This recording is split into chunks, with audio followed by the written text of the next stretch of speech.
आजिखालिनि धर्म नङा बियो सत्यकालिनि धर्म जोंनि आदै आजौमोनहा जेरै सिबिदों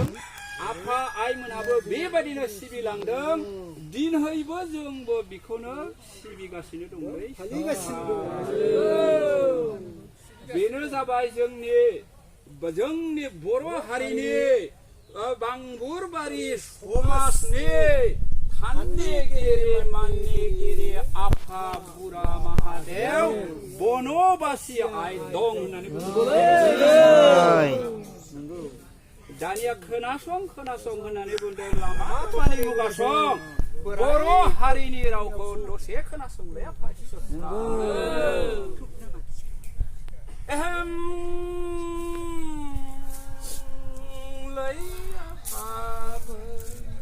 साननिगिरियानो सान राजा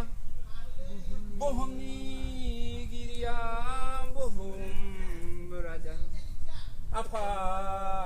बांगुरबारि समाजनि थान्दैगिरि मानिगिरियालाय बुरा महादेव बनबासि आइ दङ होननानै बुंदों उमर जिबि खुरुनाय थसेखौ मुलाफात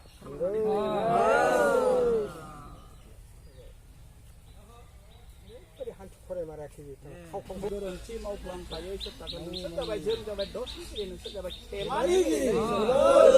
गामियाव जेसेखि फिसा फिसौ गासिबो गिदिर गोलाव बयबो जेसेखि 10 घन्टा मावा मानो नोंसोरो 10 घन्टा हमनो मोननाय नङा नोंसोरो नोंसिनि नैबे काति दाननि लोक्षि गार्जाखौ जोंनि रां दरबार बानायखानाय सादरंग नार्जारिया मुलाम्फा खालामनानै होदों ठाकुर मा लादों बेयावनो गोथार आइ बिमा गंगा देबिखौ ल'थियाव लानानै सैथोनि गेजेराव आं थुलुंसिजों नोंनि सनानि सिंहासनखौ निस्थार खालामनानै सनानि फाथालियाव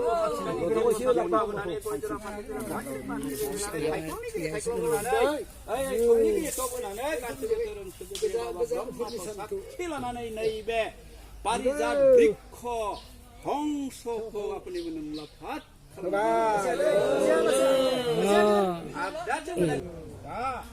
नै काति दाननि बांगुरबारि समाजनि काति दाननि लोक्षि गार्जायाव फैदों ओइ गुटे गसाय लांथिया गसायनो मा लादों सत्ताखर बै गोथार आइ बिमा गंगा देबिखौ ल'थियाव लानानै सैथोनि गिदिर रामचन्द्र बिमा बैसोमुथि गोथारखौ निस्थार खालामनानै सनानि फाथालियाव प्रसाद मुथानि गिरि प्रसाद मुथा होनांगौ पानगिरि होनानै गासिबो धोरोमनि सुरुलाव दं लाफानानै आजोलि अमर जराखौ लाफा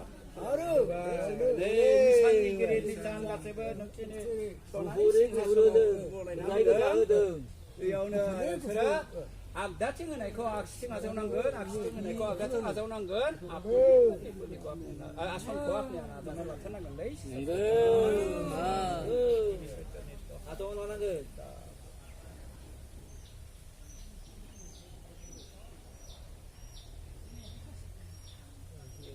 नाम मोननायखौ बुंबाय नाम मोननाया थालायबाय नामखौ खारिनाय जाबावबायलै सत्ताफोर सानजौफु समाव जोंहा बांगुरबारि समाजा काति दाननि लोक्षि फुजाखौ फाथ खालामनानै होदों बेयाव जोंहा नै रान्दन बारन होखानानै दोननाय सादरंग नार्जारि आफामोन गासिबो होजोबदों मा लादों गोथार आइ बिमा गंगा देबिखौ ल'थियाव लानानै सैथोनि राम तुलसिजों बिमा जोंनि सनानि सिंहासनखौ निस्थार खालामनानै सनानि फाथालियाव प्रसाद मुथानि गिरि प्रसाद मुथा होनानै गय जरा फाथै जरा सानबो होनानै गासिबो हंसखौ मुलाम्फा खालामनानै होनाय जाबाय आगदाथिं